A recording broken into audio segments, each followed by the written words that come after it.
amigos, bem-vindo ao programa Gestão e Negócios com André Pimentel, aqui na TV Mais, a TV que vai levar você ao sucesso. Você nos assiste através da Multiplay, canal 15, da TV Com, através das operadoras Sky, Oi, Claro, NET, Vivo e Embratel. Nos acompanhe também nas redes sociais André Pimentel Oficial, no Facebook André Pimentel, nosso WhatsApp, DDD 85 999598754 e também acesse o nosso canal no YouTube, André Pimentel-IPAP. Vamos hoje, no nosso programa, falar com o empresário Givago Castro. Ele é CEO da Vanguarda Engenharia, uma incorporadora do Ceará, que vem desenvolvendo um grande trabalho no mercado. Do Piauí. Do Piauí, é um piauiense. Vamos falar do Givago e das obras, dos empreendimentos, do tempo de mercado que ele tem. Givago, que você vai falar com ele agora, você vai entender como ele fala com tanta vibração desse segmento imobiliário. Givago, seja bem-vindo ao nosso programa, a casa é sua e vamos ter uma hora aqui de descontração, né? Porque falar do que a gente ama é muito bom, né? Bom dia, André. Bom dia aos amigos aí do programa Gestão e Negócios, do Instituto Pimentel. Muito obrigado pelo convite. A gente está aqui para passar o final de ano no Ceará. É costume nosso, sou lá de Teresina e sempre venho para cá, adoro o Ceará. E com muita alegria recebi seu convite de estar aqui hoje para a gente falar um pouco sobre o mercado imobiliário, falar um pouquinho sobre economia e estamos aqui para dar nossa contribuição com muita ênfase, com muita alegria de sempre. Bom, o prazer é todo nosso ter você aqui. Givago, mercado imobiliário 2020, perspectivas e oportunidades. Eu tenho acompanhado aí no meio de comunicação, jornais, né, nas redes sociais, o boom que está dando o mercado imobiliário, com a queda da taxa de juros, os bancos estão aí realmente muito forte nesse segmento, querendo, financiar. Mas tem muita obra mesmo, Givago, para tudo isso? Vamos lá, a gente vem aí de um período de muita crise. Eu costumo fazer uma metáfora, você lembra aquele filme do George Clooney que se chamava Tempestade Perfeita? Sim. Que eles são pescadores e eles vão para o mar e passam por momentos de dificuldade. E quando eles começam finalmente a pescar com bastante euforia, acontece uma tempestade e eles resolvem voltar para casa. Então o que a gente passou, André, nos últimos anos foi algo muito parecido. Sofreram muito, né? O mercado imobiliário ele vem lá de trás, vamos voltar um pouquinho no tempo. E ele vinha do mercado que sempre foi uma coisa muito, muito acomodada, um mercado muito simples, muito pequeno. E durante os primeiros anos do governo do Lula, não estou fazendo política, o mercado imobiliário deu um salto vertiginoso. Nós estamos falando aí já a partir de 2008, 2010 ele começa a aquecer. E em 2011 e 2012 foi o grande ápice, onde a gente cresceu aí na ordem de 7% o mercado imobiliário em si, o PIB um pouco mais atrás, mas o país crescendo muito. Então todos os incorporadores foram ao mercado e tudo vendia, tudo era muito fácil vender, era uma euforia. O brasileiro naquela época tinha uma das menores taxas de desemprego e a economia crescendo bastante, mas a gente não crescia com sustentabilidade. Por isso que depois veio o viés da baixa. Então nós atravessamos essa tempestade perfeita, que foi uma conjunção de fatores que jogaram, não só, aí eu não trato só do mercado imobiliário, eu trato da construção civil como um todo, que ela representa 10% do nosso PIB, porque a partir do momento em que o governo deixa de fazer investimento público, deixa de existir obra pública, então deixa de existir emprego, se deixa de existir emprego, deixa de existir mercado imobiliário. A taxa Selic sobe, ela dá um salto ali por volta de março de 2013, ela já atingindo quase o dobro no início de 2014, ela chega a 11% e já em 2015 ela chega a 14%.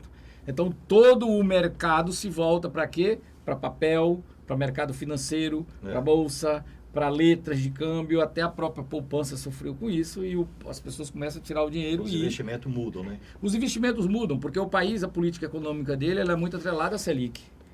Se a Selic está alta, não existe mercado imobiliário, não consegue coexistir os dois juntos. Então a gente consegue entrar numa nova ordem, se estabelece uma nova ordem, a gente chega para um novo Brasil que queria mudar, E agora nós temos uma equipe de governo muito técnica que está olhando com muito carinho para o mercado imobiliário, buscando fazer as reformas que são necessárias. O país já começa a respirar e a gente entra 2018 já com a perspectiva de mudança, já com euforia. Pelo menos quem apostou no mercado lá atrás hoje está colhendo. E hoje o mercado, a construção civil, ele é um grande gerador de empregos, né? O maior. É o maior? É o maior gerador de empregos do Brasil. A indústria e a construção civil. Praticamente a mesma base, mas a construção civil gera muito mais empregos diretos. A indústria gera empregos diretos e indiretos. A construção civil gera mais empregos diretos. Nós conversamos antes nos bastidores, Givaldo, e você me fala muito dos próximos 5 anos. É uma visão de futuro. Você, como empreendedor, você falou assim, Pimentel, eu tenho que preparar a casa agora, porque o boom não é agora não. O bom não vai ser agora não. O boom não é agora. O que acontece? O mercado imobiliário, André, ele tem um ciclo longo. Quando a gente fala de um ciclo longo, daqui para a gente consiga projetar, planejar, executar, aprovar uma obra nos órgãos, prefeitura, tirar um RI cartorário, fazer um plano de marketing, levar a mercado, vender e construir, nós estamos fazendo um ciclo de pelo menos 36 meses. Tudo muda em 36 meses. Em 2013 nós tínhamos euforia, em 2015 nós tínhamos a depressão. Então o ciclo do mercado imobiliário, por ele ser muito longo, você tem que pensar antes. Sabe aquela máxima que quando está ficando bom já ficou ruim? Sabe aquela máxima que quando uma pessoa abre algo que é próspero, os outros copiam? No mercado imobiliário isso funciona da mesma forma. O empresário, como você, Givago, tipo assim, você consegue lançar vários empreendimentos. São através de parceiros, é através de bancos, é através da própria construtora. Como é que funciona? Tipo assim, como começa um empreendimento? Quando você vai lançar um empreendimento? Vamos lá. O empreendimento imobiliário, ele é formado, ele é feito, construído, elaborado por um conjunto de fatores. Ninguém está só nesse mercado. Você precisa ter uma política econômica que proporcione às pessoas poder comprar um imóvel, porque a nossa base de consumo, ela depende de financiamento. 90% das pessoas que compram imóvel no Brasil, elas precisam de financiamento. Então a gente precisa ter uma linha de crédito, certo. A gente precisa ter crédito imobiliário e a gente precisa ter taxa. E precisa que essas pessoas estejam empregadas. Então o governo tem que fazer a parte dele para criar esse ecossistema fértil. Com a queda da taxa Selic, isso melhora sensivelmente. O país ele tem uma política de controle de inflação atrelada à taxa Selic. Quando a inflação sobe, eles sobem a taxa Selic para frear consumo. Quando desce, quando quer crescer, libera a taxa Selic para gerar consumo. E aí o país fica nesse ciclo de alto e baixo. Agora, o que é que cada um nesse pilar precisa fazer? Cada um precisa fazer seu dever de casa. O governo precisa criar o ecossistema fértil, as oportunidades para que as pessoas possam comprar. Quem faz o mercado imobiliário como nós, que somos incorporadores, precisamos acreditar no mercado, precisamos apostar isso no fundo, você tem que ser arrojado. Você vai planejar, projetar, lançar-se ao mercado e se envolver numa concorrência muito forte. É uma concorrência muito forte. Você pode ser pequeno, médio ou grande, você vai enfrentar concorrência em todos os níveis. E o público também faz a sua parte quando vem as incorporadoras na escolha da melhor empresa, da empresa que trata o público com responsabilidade, que trata o público no dia a dia da melhor forma, que atende, que vende a melhor experiência para o público.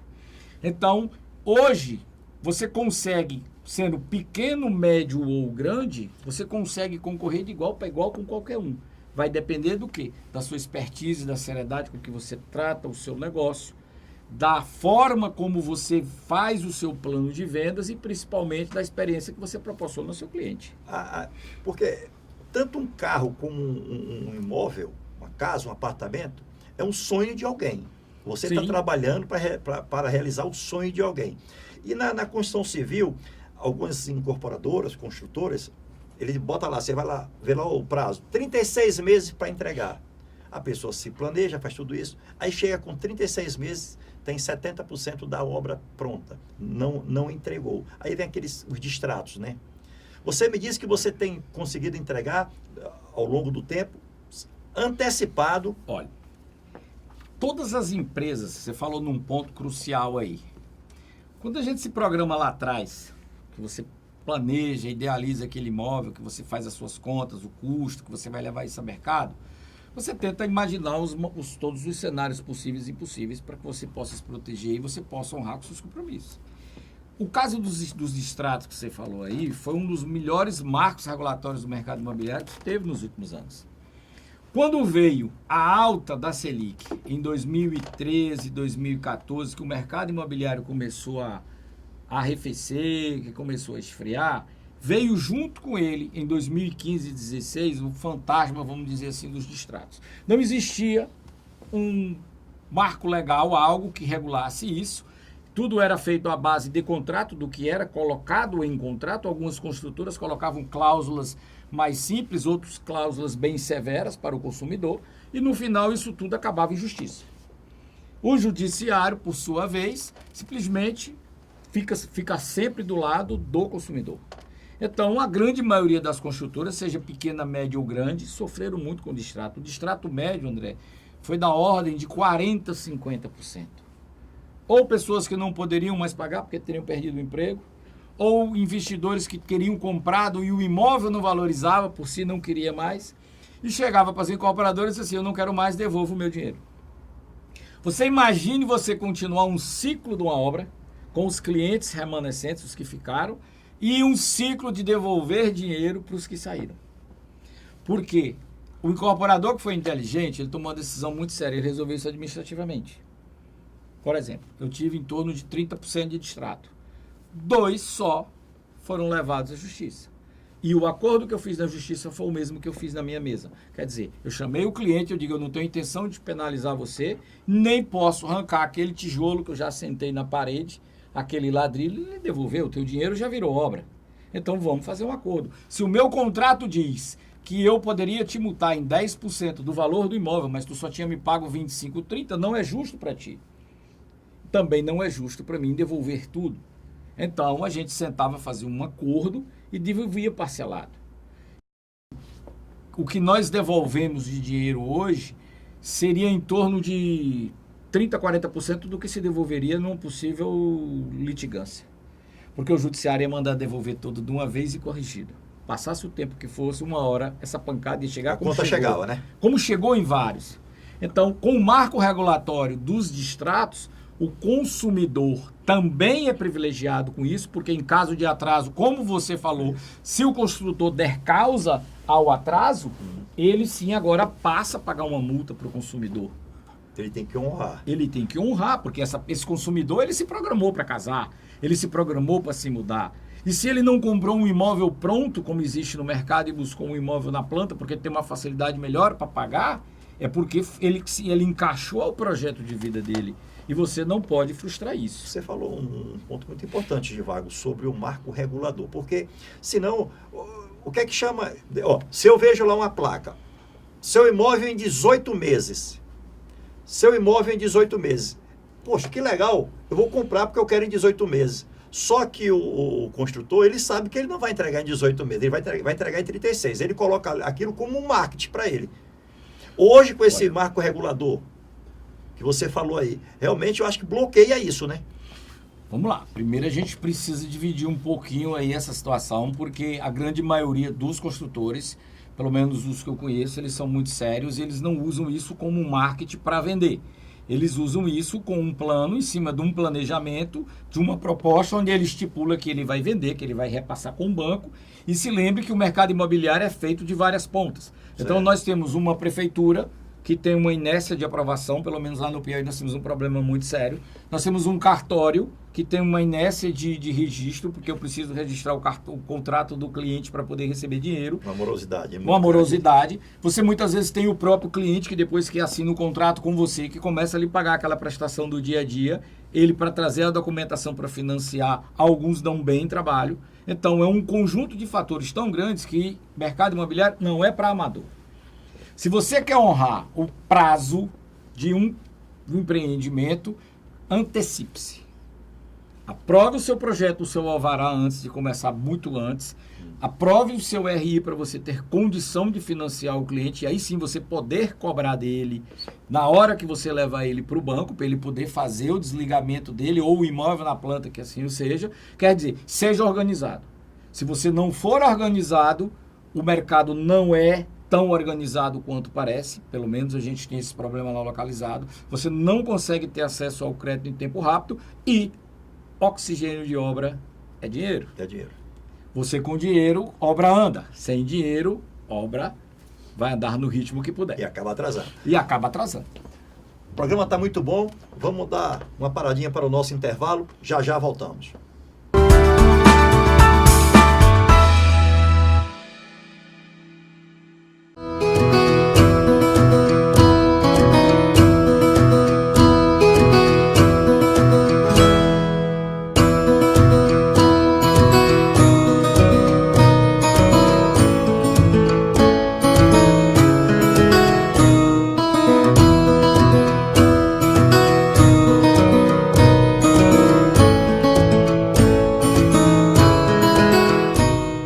Com localização privilegiada, o Neblina Parque Hotel está localizado ao lado do Parque Nacional de Ubajara, que possui uma área de 5.305 hectares de preservação ambiental de pura mata, além de um clima ameno com temperaturas de 15 a 25 graus.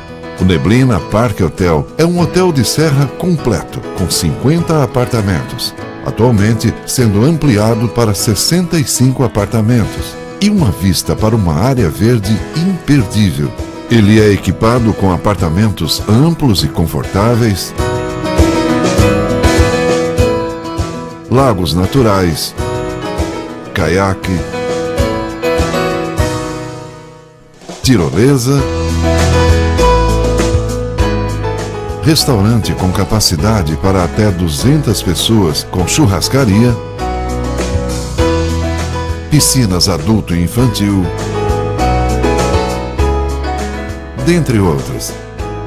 Por estes e outros motivos, o Neblina Parque Hotel é uma excelente opção de lazer para você e sua família. Por isso, venha nos conhecer e viva a natureza.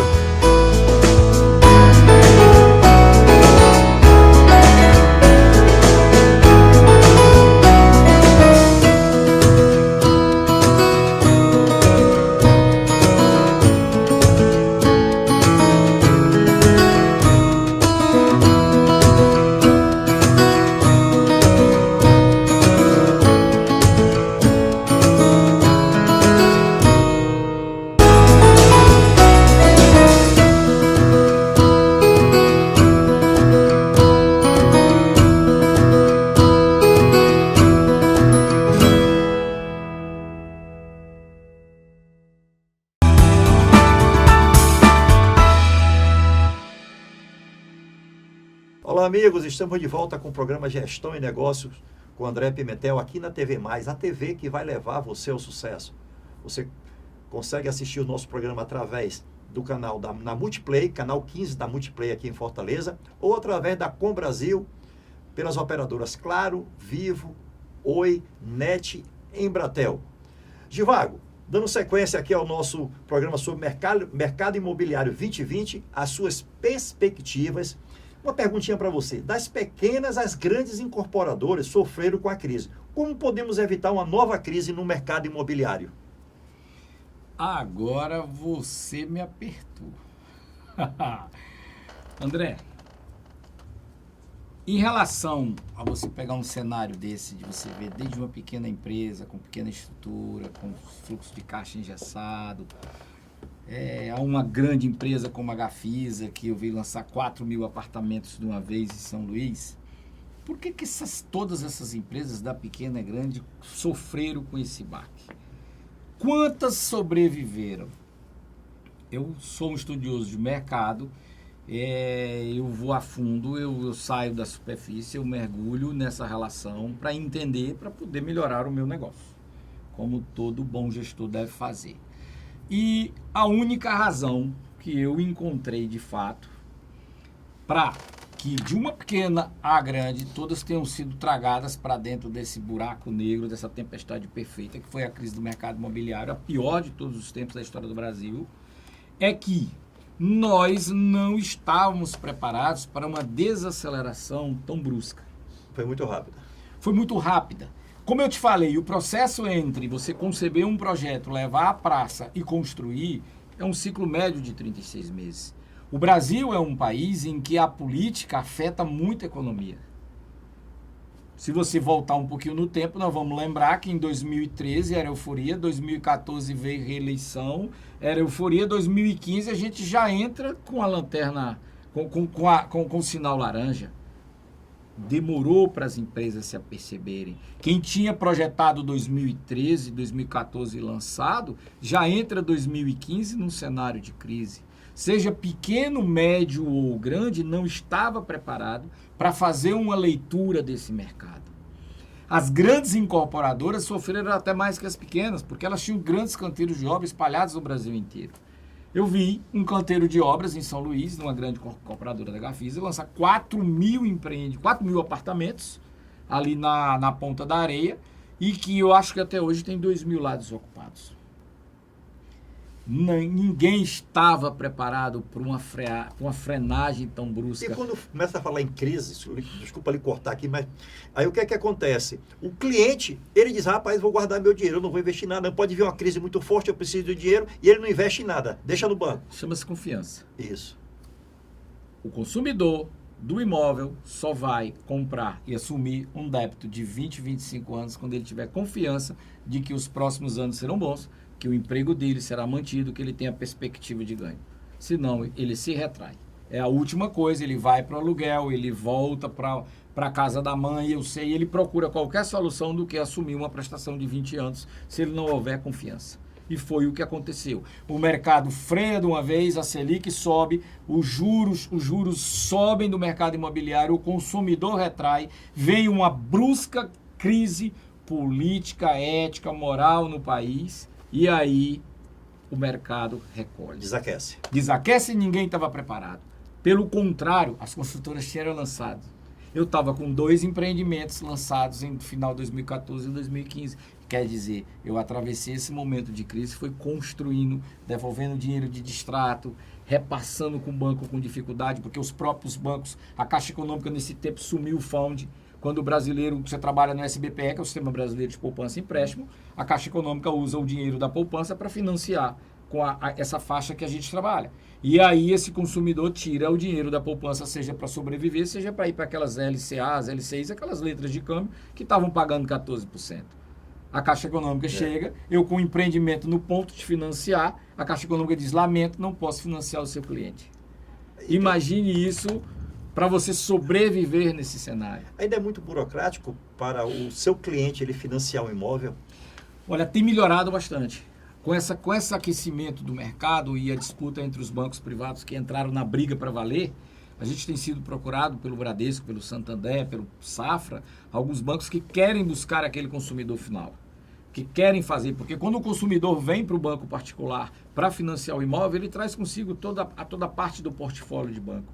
Então, hoje você tem aí taxas interessantíssimas, você tem a Caixa Econômica trabalhando na TR mais 6,75%, há um ano atrás isso era 9,7510, quer dizer, a prestação caiu 1/3. A Caixa Econômica lança o IPCA mais 2 ou 3%, nós estamos falando em juros aí abaixo de 6%, 5,5%.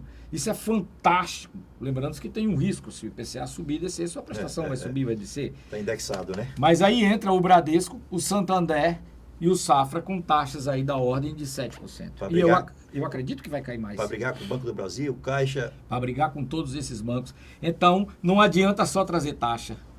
Tem que trazer também agilidade, porque senão você perde o cliente. Isso é muito importante. Outra coisa, às vezes os clientes têm conta nesse banco, para eles já é muito mais fácil, né? Exato. É muito mais fácil. Se eles têm conta naquele banco, ele já tem um cadastro positivo lá. Hoje, com o cadastro positivo, isso ajuda muito, que é para ser muito mais rápido. Ajuda muito quem tem o cadastro positivo.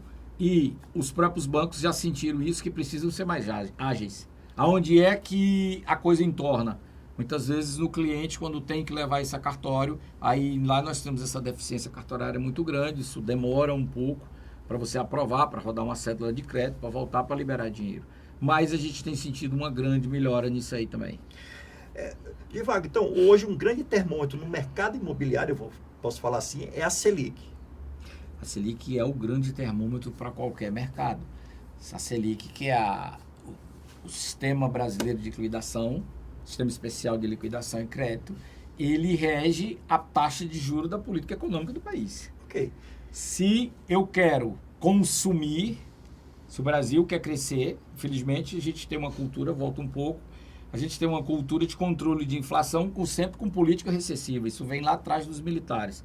O Brasil nunca pensou em dizer assim, se eu estou vendendo mais, o brasileiro como industrial, se eu estou vendendo mais, eu vou produzir mais e baixar o preço e ganhar no volume. Não. E lamentavelmente o empresário brasileiro no geral, ele é assim, se eu estou vendendo mais, eu aumento o preço, eu gero inflação. Então, quando se gera inflação, o governo aumenta a taxa de juros Selic, que aumenta as taxas de financiamento, retrai consumo. E ficamos nessa curva de altos e baixos. Esse ponto a gente precisa tratar para ter um mercado imobiliário mais sustentável. Se não me falha a memória, em 2012 a Selic estava em torno de 19%. Se não me falha a memória, tá? Algo em torno de 19%. Não. 2014, 2015 ela chegou no máximo, foi 14,25, foi quando ela... Mas em 2012 ela estava acima disso. 2012 ela estava bem acima disso. Não recordo. Mas deixa eu fazer uma pergunta em cima disso. Então, vamos falar de 15. Hoje ela está 4,5. Então, nós precisamos entender muito da política econômica do país. É fácil? Não. Muda governo, entra governo. Então, essa bola que ela roda para todos os lados, então, assim, como é que o cliente, como ele compra indexado, né? Por exemplo, hoje é o IPCA, o indexador do momento, ele, realmente, quando ela cai, sobe. Investimentos, empreendimentos, o cliente, ele vê que a taxa caiu, ou fica dentro do orçamento dele uma prestação. E quando isso vai subindo, você acha que um teto máximo de quê? 7% era o ideal, 8%, para que o cliente se sinta confortável? Ou o ideal é 3%? Vamos lá, tudo é um equilíbrio. A partir do momento que você também tem uma taxa Selic baixa, você também afugenta a figura do investidor internacional que quer trazer dinheiro para ganhar no capital especulativo. Isso tudo é um equilíbrio. Você tem que escolher a política econômica do país, o que é que eu acho que falta. Por a gente ter um sistema democrático muito, mas muito democrático, onde proporciona essa eleição, essa transição, o povo tira e bota. E, felizmente, toda a ordem que chega não leva adiante os bons programas da ordem anterior. E falta ainda no Brasil, ao meu ver, algo que deva ser tratado como obrigação e não como oportunidade de cada governo. O que é que eu quero dizer? Nós temos a obrigação de gastar um percentual na saúde, na educação, na segurança. Eu acho que o governo deveria ter marcos regulatórios para o mercado imobiliário. Porque o mercado imobiliário, ele é muito sujeito aos humores da economia. Ele só vai coexistir quando essa Selic cai. E uma Selic máxima que aceita a existência de mercado imobiliário, como você falou, é em torno de 7, 8. Não existe mercado imobiliário a partir de 8, a não ser que o governo faça subsídio. Como o programa Minha Casa Minha Vida, que o governo subsidiava. Então o governo precisa criar uma política definitiva. Isso. Que o próximo governo que entra seja obrigado a seguir. São diretrizes que um país tem que ter. Lamentavelmente, essa alternância de poder, o que chega, não quer levar adiante bons programas de outros. O que eu fico feliz, Pimentel, agora, é que pela primeira vez nós estamos vendo uma equipe de técnicos que não são políticos, estão à frente da economia do país. Nós temos aí o Paulo Guedes, que é um cara de mercado financeiro, que é um cara que, para ele, empresa é como se ele trata o país como uma empresa, tem que dar lucro. Ele pegou o país com um déficit de 190 bilhões, se eu não me engano, esse ano caiu já para 140, ele já conseguiu enxugar 50 bilhões de déficit. Fazendo como? Fazendo o dever de casa, simplesmente, gastando menos. Fechando as torneiras. Fechando as torneiras, gastando menos. O investimento do país caiu, como a gente falou, caiu bastante. O investimento até 2014 crescia da ordem de 6% ao ano. Hoje é 0,14%. Nós estamos com 5 anos que o país não investe em obra, em grandes infraestruturas, nem nada. Isso afugentou o emprego. Mas isso também enxugou o Estado. E a proposta do Paulo Guedes é enxugar mais ainda para que nós tenhamos um Estado mínimo. Então, vai começar a sobrar dinheiro no país, vai começar a ter dinheiro, voltar a ter dinheiro para investimento, para grandes obras, para ocupar a população, para dar emprego na construção civil. Então, eu na minha concepção, como empresário, trabalharia com muito mais segurança se, da mesma forma como foi feito a lei do distrato, também houvesse marcos regulatórios onde o governo fosse obrigado a cumprir diretrizes mínimas para o setor de habitação. Porque sai um governo, tá? A 4,5, a Selic hoje. Entra um outro governo, isso vai para 6, 7, 8, crescente, já começa a afugentar. Então, se tivesse esse marco regulador realmente, tá 4,5 hoje, o governo que entrou, ele não mexe nos próximos 2 anos. Algo nesse sentido. Digamos que não seria em relação à taxa, porque essa taxa, ela é algo muito vulnerável de fato. Ela tem que ser regulada. Uma taxa de 4,5 também vai afugentar o capital externo. Ok. O que é que chega agora, Pimentel, o que é interessante para a gente no mercado imobiliário? Isso é uma visão muito simples. Sai a figura do capital especulativo e entra a figura do capital produtivo. Quem quiser ganhar dinheiro nos próximos anos, os grandes bancos, os grandes fundos, os grandes empresários, os grandes investidores, eles vão ter que apostar no setor produtivo. Papel não dá mais dinheiro. 4,5 de Selic, mercado de capitais em São Paulo a 4,5 já está negativo. Depois que você coloca as taxas de operação, está negativo. Então, agora os fundos, os investidores, grandes investidores qualificados, os family office, começam a olhar para onde? Para o capital produtivo. Quem é a maior força de capital produtivo do país? Quem consegue segurar vamos dizer assim, uma taxa de retorno maior para o investidor? A construção civil, com toda certeza. Eu trabalhei por quase 20 anos em um banco. Sim. E eu peguei inflação no Brasil de 80%. Então, no banco, assim, metas era depósito à vista. O cliente deixava o depósito à vista, o banco aplicava no mercado financeiro, era um grande negócio. Quando foi em 94, que entrou o Plano Real, inflação zero, não tem mais esse mercado especulativo, e os bancos, vários bancos saíram de mercado, quebraram, né, diminuiu bastante, mas os grandes bancos continuaram aí através de tarifas, mudaram o cenário, mudaram o mindset, e os bancos estão tendo lucros grandes, fala em casa de 12 bilhões, de 15 bilhões. Então, será que não é isso que vai passar a acontecer também no mercado imobiliário? O que eu vejo é que o mercado imobiliário passa a ser a bola da vez. O mercado imobiliário, por ter uma força de produção, embora ele tenha um ciclo mais longo, ele também tem uma capacidade de rentabilidade maior. Então, os bancos, os fundos, eles vão olhar para esse público consumidor que tem uma demanda reprimida muito grande, que volta a consumir, e o mercado bancário vai ter que apostar para financiar, tanto que ele já está procurando esse cliente. Ele não consegue mais hoje remunerar a captação que ele faz vamos dizer assim, do pequeno médio investidor, em mais do que CDI 110%, de 120%, no máximo 120% de CDI. Então nós estamos falando o quê? De 6% ao ano, 6 e alguma coisa ao ano. Enquanto que no mercado imobiliário, os melhores fundos de investimento imobiliário, seja locação de shoppings, grandes salas, o que seja, ele já está um pouco na faixa de 7, 14. Mas os fundos de desenvolvimento, que tem um prazo mais dilatado, eles conseguem pagar aí hoje aí na ordem de 12% a 14%. Por quê? Porque as empresas que precisam de capital para desenvolver os seus projetos também estão dispostas a pagar vamos dizer, um upside maior para aquele investidor.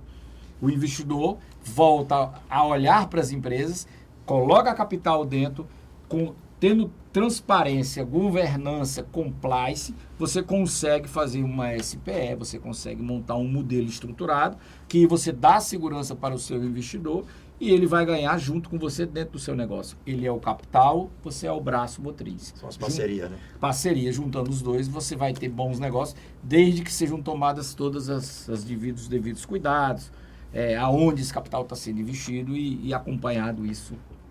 Divago, o programa está muito bom. Nós vamos agora para mais um intervalo comercial. Voltamos já já.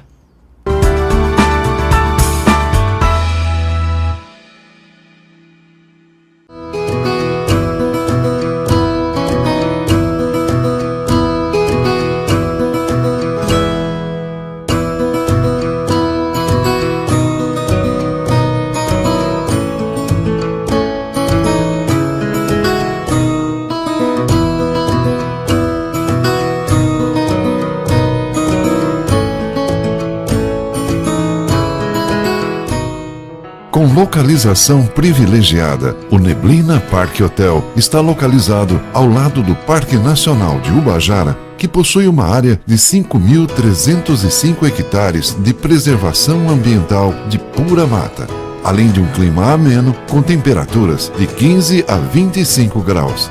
O Neblina Parque Hotel é um hotel de serra completo, com 50 apartamentos, atualmente sendo ampliado para 65 apartamentos, e uma vista para uma área verde imperdível. Ele é equipado com apartamentos amplos e confortáveis, lagos naturais, caiaque, tirolesa, restaurante com capacidade para até 200 pessoas com churrascaria, piscinas adulto e infantil, dentre outras. Por estes e outros motivos, o Neblina Parque Hotel é uma excelente opção de lazer para você e sua família. Por isso, venha nos conhecer e viva a natureza.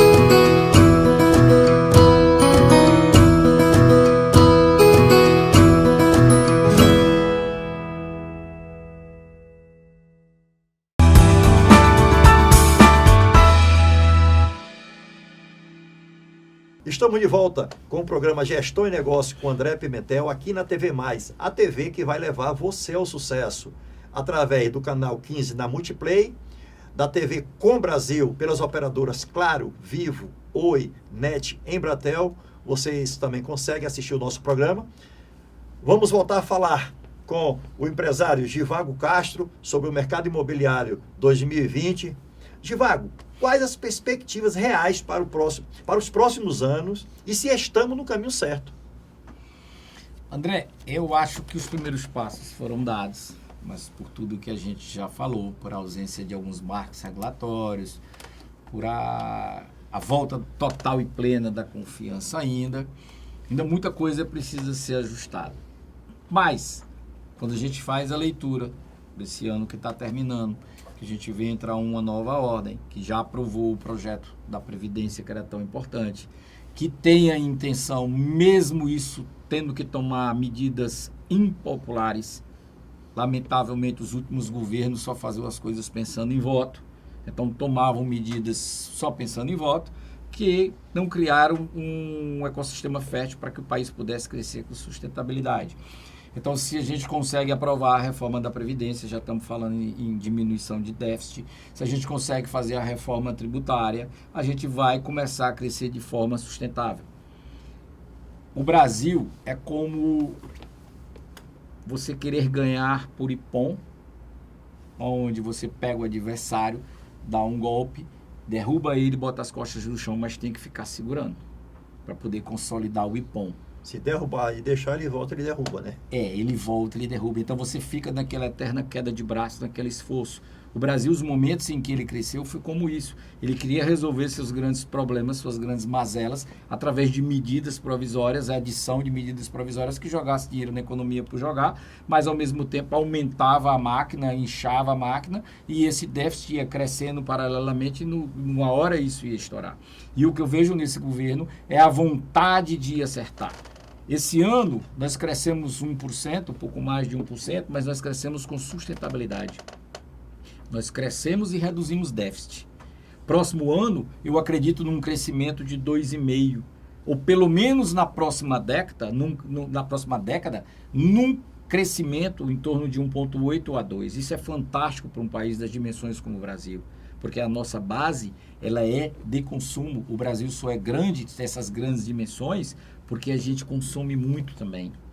Então o brasileiro ele está aqui para comprar roupa, remédio, calçado, imóvel, carro, isso gera economia. Se o país vai crescendo de 1 em 1, 2 em 2, como a galinha enchendo o papo, a gente está crescendo com sustentabilidade.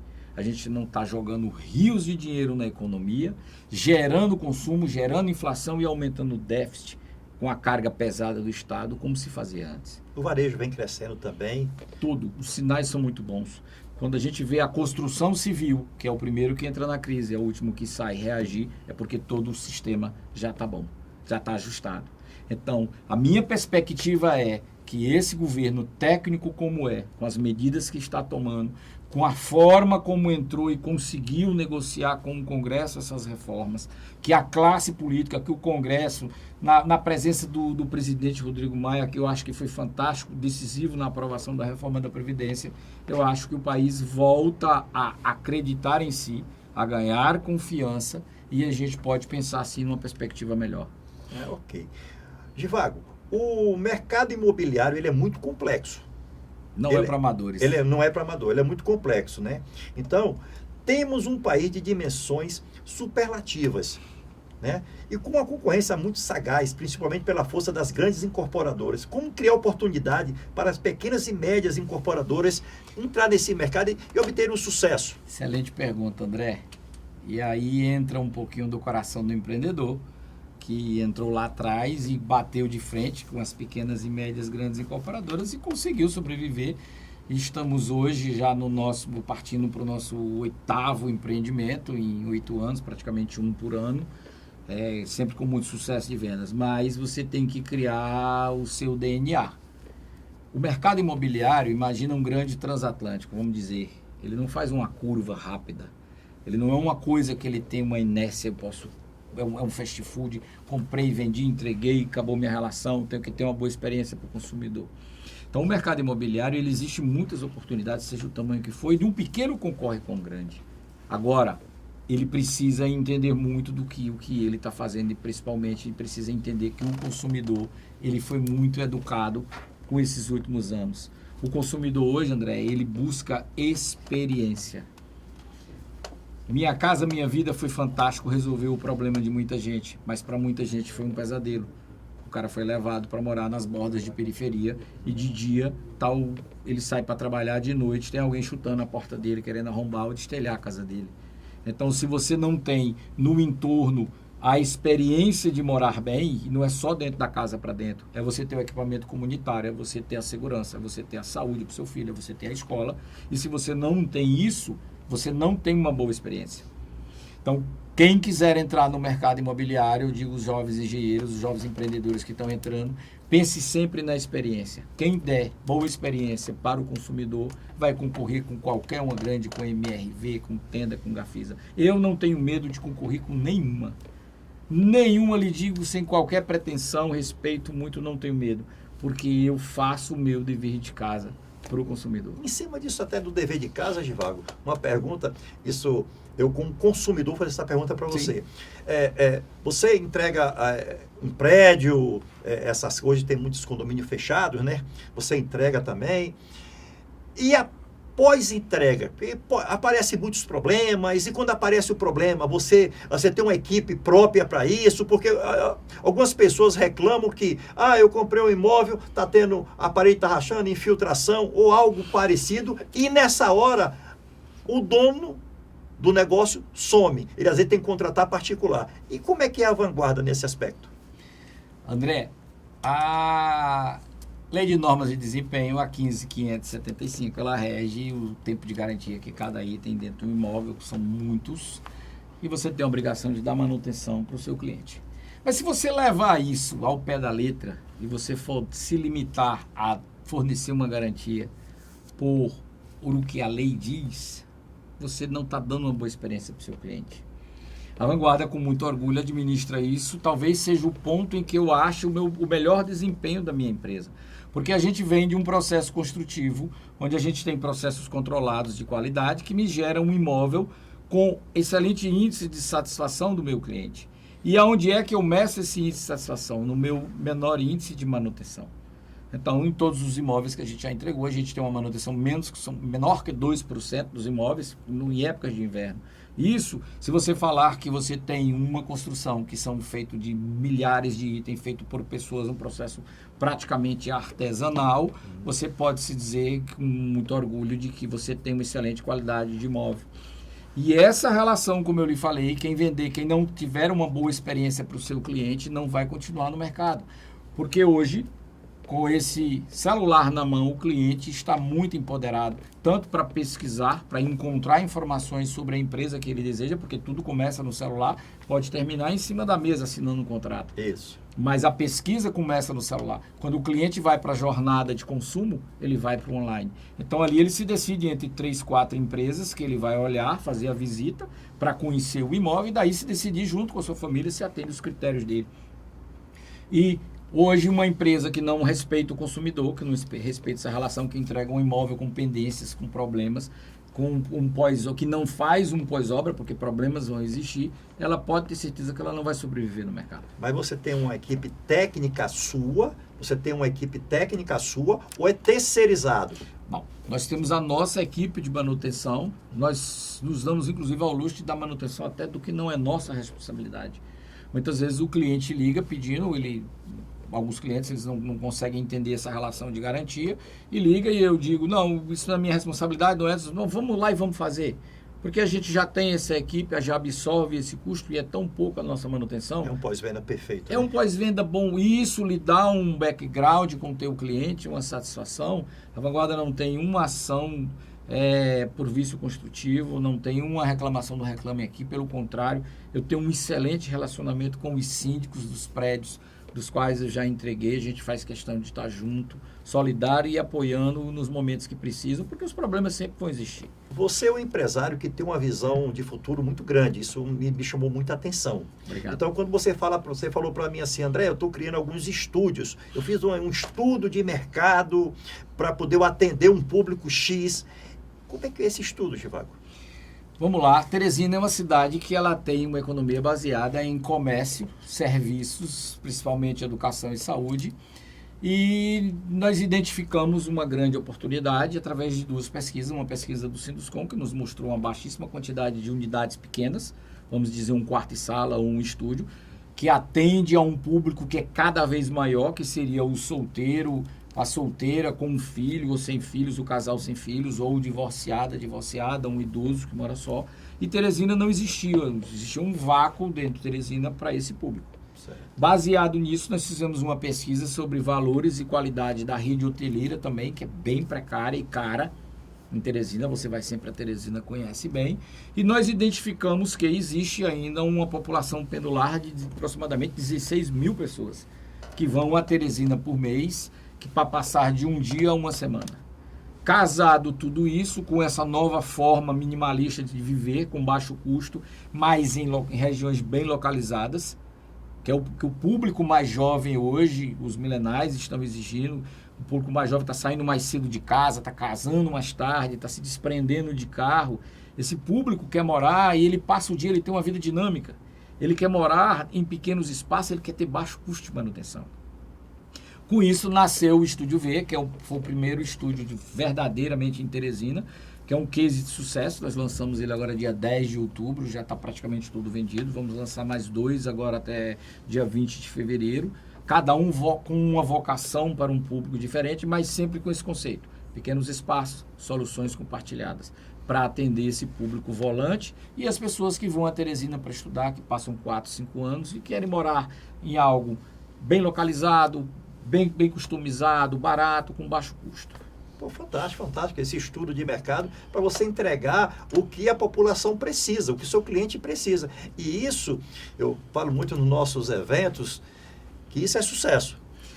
André, a gente trabalha muito com inteligência artificial. Bastante. Então, se eu tenho hoje uma base de dados muito forte, que eu trabalho, que eu faço essa atração através do embalde, eu capto esse público, eu gero conteúdo, esse público procura a Vanguarda, se eu faço essa cadastro bem feita, isso me dá uma leitura, isso me dá um feedback fantástico. Então, a partir do momento que eu combinei essas 2 pesquisas com a minha base de dados, eu entendi e vi esse nicho. essa oportunidade. E isso é uma super dica, gente, para quem está começando. Trabalhe com inteligência artificial. A gente tem o feeling, a gente tem o coração, a gente tem o sentimento do que deve lançar. Mas quem não entende, quem não ouve o mercado, psicologia de consumo, corre o risco de não dar certo. Givago, nós estamos já encerrando o nosso programa. E você agora fala para o seu público como é que encontra o Givago, a Vanguarda. Se alguém quiser comprar um imóvel na Vanguarda, como é que chega até vocês? Bem, a Vanguarda é uma empresa de Teresina, Piauí. Nós estamos lá sediados na Senadora Leão 1398. E nossas redes sociais é vanguardaengenharia.com. Você pode nos seguir também no Instagram, Vanguarda Engenharia, como também pode seguir o Givago, que é um empresário bem disruptivo, empreendedor, com a cabeça à frente, que pensa no consumidor, através do meu Instagram, Givago Castro PI. Tá? Então eu fico muito feliz, André, de estar aqui hoje com você, poder dividir aqui essa experiência. A gente entra 2020 com muito otimismo mesmo no mercado imobiliário, e eu acho que nós vamos ter aí a próxima década aí de muito próspera. Uma pergunta rápida para você, Givago. Você consegue enxergar hoje o mercado imobiliário para os próximos 5 anos? E baseado em quê? Eu enxergo baseado nas atitudes do ecossistema fértil que o governo plantou. Muita gente bota a culpa no governo por o que acontece. Mas quem faz o mercado imobiliário somos nós, os empreendedores.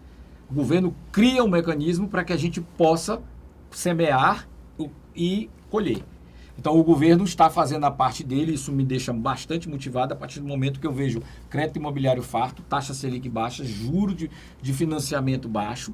Eu vejo os marcos regulatórios como do distrato sendo tratadas, reformas sendo feitas, isso tudo cria um ambiente fértil. Está na hora da gente agora, como empresário, apostar no Brasil, no consumidor brasileiro, tirar os projetos da planta e lançar. A demanda reprimida, nós temos aí de 5 anos, nós temos um crescimento vegetativo da ordem de 1,26%, quer dizer, 200 milhões são 3 milhões e 200 todo ano a mais que envelhecem e que vão entrar na fase de consumir o imóvel. Então, é um grandíssimo mercado, ele precisa crescer e ele volta a crescer nesse momento de 2020, agora com mais consistência, passo a passo, sem grande assodamento. Então, eu posso falar aqui, nós estamos aqui já quase 1 hora do nosso programa, falar o seguinte: você é investidor, se quer investir em um mercado, o mercado imobiliário está aí. E uma grande empresa é a Vanguarda, porque tem alguém que conhece muito sobre o mercado e que passa segurança, né, para o seu investidor e gera uma parceria de sucesso. É bem por aí mesmo, Givago? O caminho é esse para o investidor. A partir do investidor qualificado, que ele busca uma rentabilidade maior, o mercado imobiliário vai ser uma opção, seja a Vanguarda ou qualquer outra que ele escolher, desde que ele tome os devidos cuidados de governança e transparência, ele vai encontrar um parceiro muito forte. Porque o mercado imobiliário proporciona uma rentabilidade bem maior do que qualquer outro fundo hoje que ele possa se arriscar. E você hoje tem esse espaço para esse investidor? Nós temos um modelo de SPE, nós estamos fazendo todo um processo de governança agora, nós estamos auditando balança, fazendo rating da empresa, criando todo o dever de casa para poder nos apresentarmos para o mercado financeiro como um bom parceiro, seguro e transparente. Isso é muito importante. Amigos, esse programa aqui duraria mais uns 2 dias, mas nós temos um tempo. E nós estamos chegando ao fim do programa Gestão e Negócios com André Pimentel. Hoje o nosso tema foi Mercado Imobiliário 2020. Participou aqui o empresário Givago Castro, CEO da Vanguarda Engenharia e Incorporadora.